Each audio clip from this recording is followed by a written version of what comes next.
Hello, students. How are you all? I think you all are well.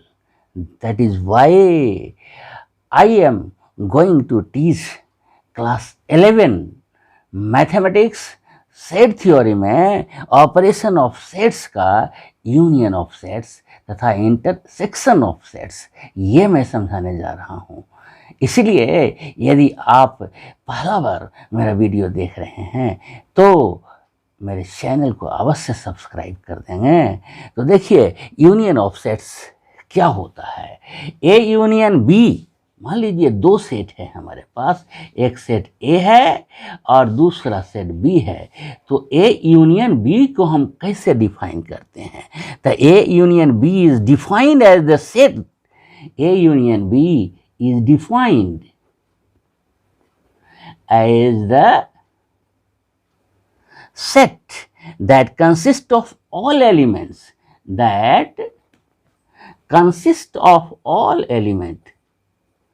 consists of all elements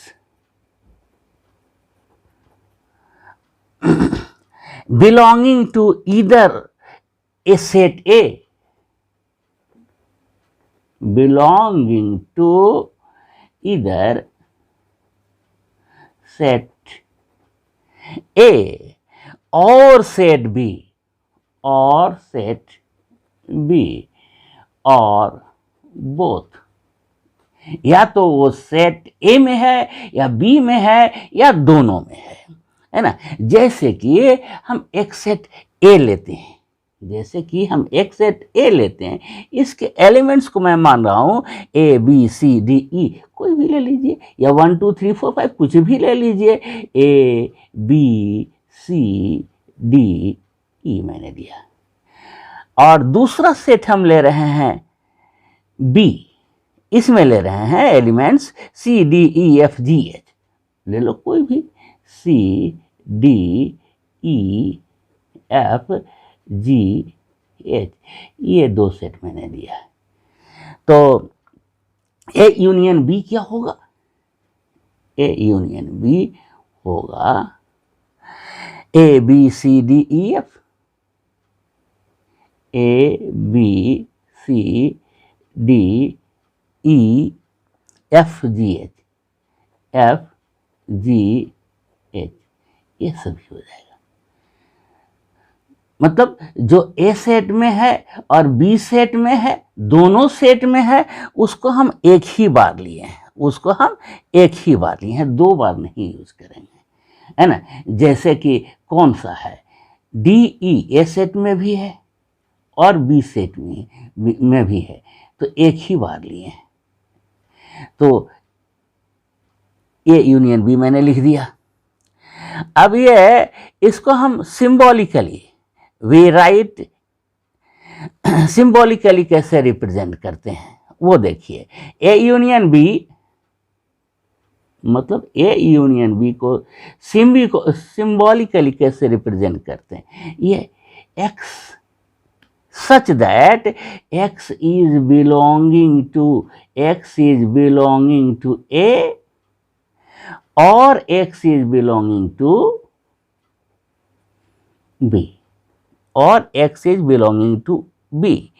मतलब x is belonging to A union B if x is belonging to A, this implies x is belonging to A union B if and only if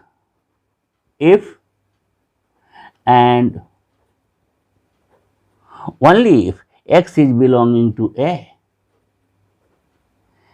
or x is belonging to B। ये एक बड़ी बात हुआ। अब एक बात note करने की चीज है कि ए यूनियन बी इक्वल होगा बी यूनियन ए के, चाहे हम ए यूनियन बी कहें या बी यूनियन ए कहें, दोनों ही सेम होगा। इस चीज को वेन डायग्राम से आप समझ सकते हैं अच्छी तरह से। देखिए वेन डायग्राम हम बना के दिखाते हैं आपको।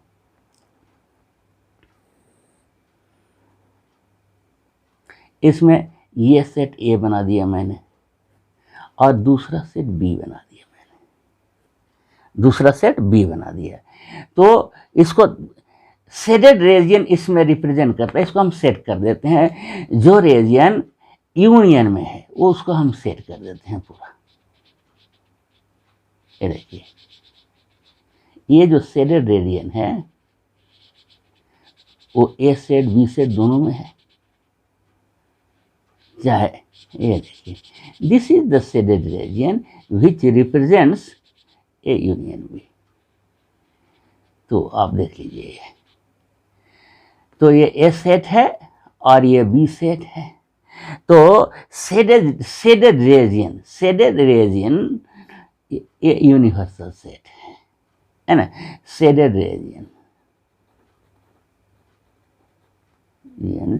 Represents A union B. तो ए यूनियन बी के बारे में इतना सा अभी डिस्कस किया है। Similarly we can write, similarly we can define the union of 3 or more sets. Similarly, we can define 3 or more sets.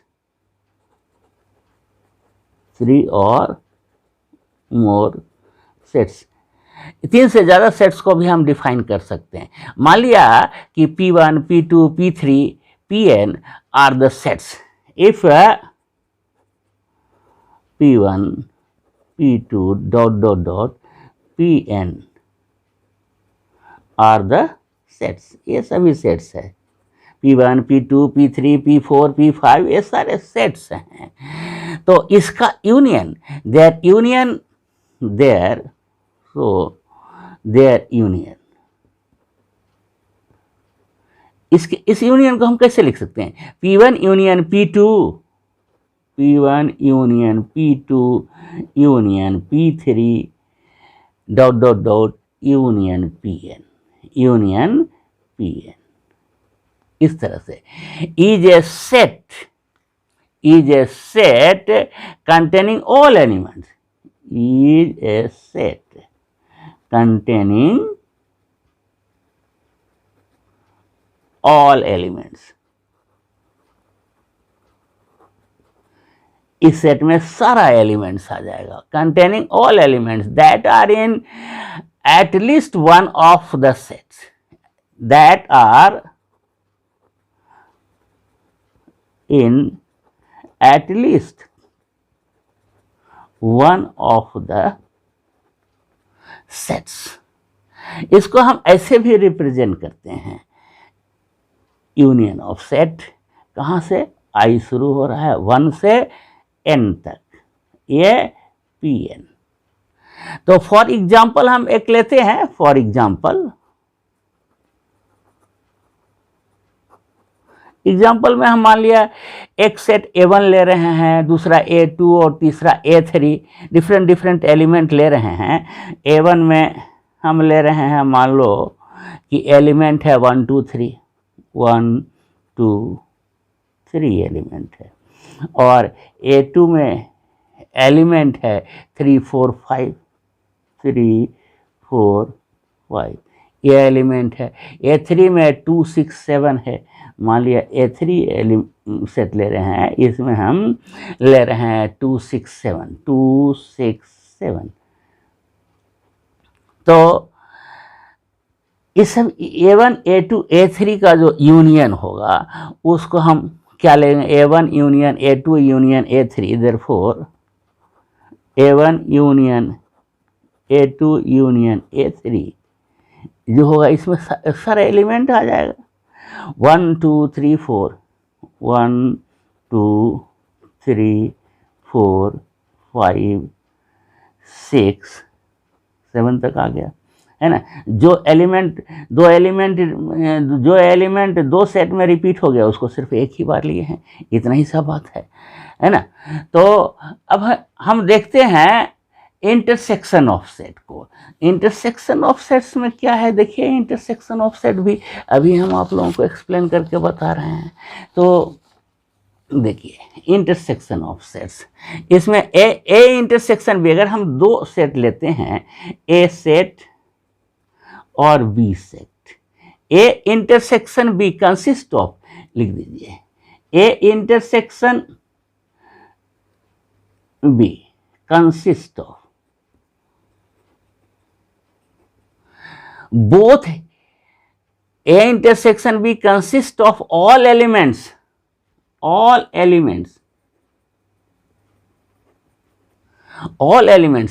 are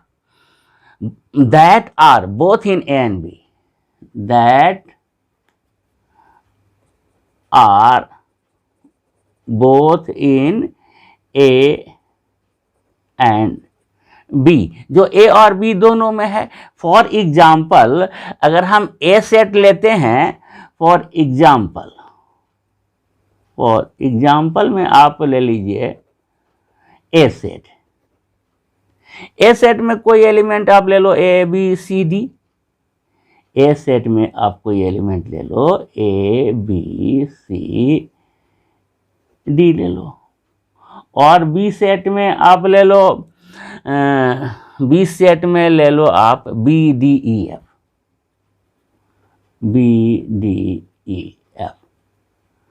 आपने ले लिया। तो ए इंटरसेक्शन बी क्या होगा भाई, ए इंटरसेक्शन बी में ये दोनों, इसका और इसका इंटरसेक्शन, मतलब कि ए बी सी डी, ये जो है ए बी सी डी, इसका इंटरसेक्शन ये क्या है, B D E F, B D E F, इसका इंटरसेक्शन लेंगे। तो इसका इंटरसेक्शन जो कॉमन है, जो दोनों में कॉमन है, क्या दोनों में कॉमन है भाई, देखिए इसको, ये दोनों में कॉमन है, ये देखिए ये एरिया, ये शेडेड रीजन जो है, जो अभी हम रेड से सेट कर दिए हैं, ये दोनों में, ए में भी है और बी में है। तो ये shaded region represents A intersection B, shaded region,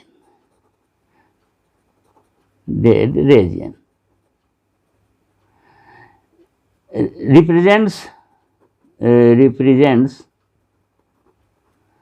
A intersection B. अब यहां देखिए इसमें क्या क्या हो जाएगा, बी और डी, इसमें बी और डी शेडेड रीजन में आ जाएगा, और बाहर हो गया ए और सी, इसमें बी में E F, B D E F, देखिए ए सेट है ये और ये बी सेट है, तो शेडेड रीजन में क्या आएगा, बी और डी आ जाएगा, है ना। तो A intersection is shown by shaded region area using Venn diagram, Venn diagram में shaded region A intersection B दिखा रहा है। इसमें देखिए ए इंटरसेक्शन बी में कौन कौन आ गया, बी और डी, क्योंकि दोनों में है कॉमन, ठीक है। तो shaded region represents A intersection B. For set A1 A2 A3, for set, अब ये देखिए, for set A1, A2 A3, तीन सेट मान लिया, यहां ले लिए, है ना, dot dot dot, their intersection क्या कहा जाएगा, इंटरसेक्शन आई ए आई, इंटरसेक्शन, ये हम बढ़ते जाते हैं, there intersection,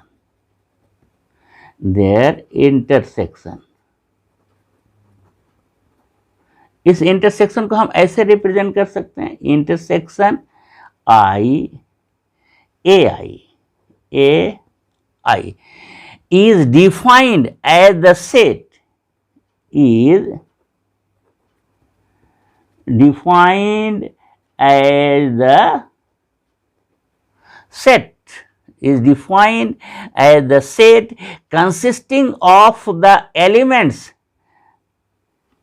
consisting of the elements, consisting of the elements that are in all, that are in all, जो सब में है, that are in all। इसको हम वेन डायग्राम से देखिए ऐसे दिखाते हैं। ये देखिए आपका ये ए सेट है और ये बी सेट है और ये सी सेट है। जो एरिया तीनों से, दो रीजन या एरिया तीनों सेट में है, वही होगा इंटरसेक्शन ऑफ सेट। ये तीनों सेट में कौन सा रीजन है, ये देखिए, ये रीजन तीनों सेट में, देखिए आपको दिखा रहे हैं ये रीजन, इसको हम सेट कर दे रहे हैं, रंग दे रहे हैं, ये है ना, इतना सा हम रंग दे रहे हैं जो तीनों सेट में, इतना सा एरिया जो है ये तीनों सेट में है। ए में भी है ये, और देखिए बी में भी है इतना एरिया, और ये एरिया सी में भी पड़ता है। जो एरिया ए में, बी में और सी में तीनों में पड़ता है, वो है intersection of set A intersection B intersection C, तीनों में। तो द शेडेड एरिया शोज, ये यूनिवर्सल सेट है, तो the shaded area shows the set A intersection B intersection C. तो नेक्स्ट वीडियो में हम ऑपरेशन ऑफ सेट्स समझाएंगे। ऑपरेशन ऑफ सेट्स में क्या क्या होता है, union of sets, intersection of set, complement of set, difference of set, और ये सारे चीज। इसके अलावा है ये जो union of set, intersection of sets law of algebra को सेटिस्फाई करते हैं। Laws of properties exhibit by the union of set क्या होगा, A union B equal to B union A, commutative law, associative law, identity, law of identity element, या उसके बाद आता है आइडेम्पोटेंट लॉ, फिर law of universal set, De Morgan's law. ये सारे लॉज जो सेटिस्फाई करते हैं ऑपरेशन ऑफ सेट को, ये हम नेक्स्ट वीडियो में समझाने जा रहे हैं। इसलिए my humble request is that you must like it. If you are understanding, that's all for this video.